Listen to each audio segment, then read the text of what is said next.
దేవి నవరాత్రులు. నేటి అలంకారం శ్రీ లలిత త్రిపుర సుందరి దేవి.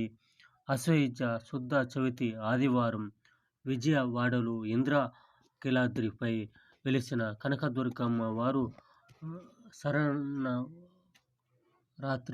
మహోత్సవాల 4వ రోజు శ్రీ లలిత త్రిపుర సుందరిగా దర్శనమిస్తారు. త్రిపుర త్రయంలో లలితాదేవి రెండవ సతి. ఆమె త్రిచక్ర అధిష్టాన దేవత, మహామంత్ర దేవత. దేవి ఉపాసకులకు ముఖ్య దేవత. లక్ష్మీ సరస్వతి ఇరువైపులా ఉండి ఈ విధంగా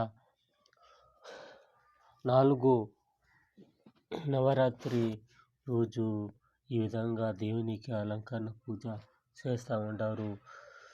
అదేవిధంగా అందరూ ఈ నవరాత్రిని పండుగ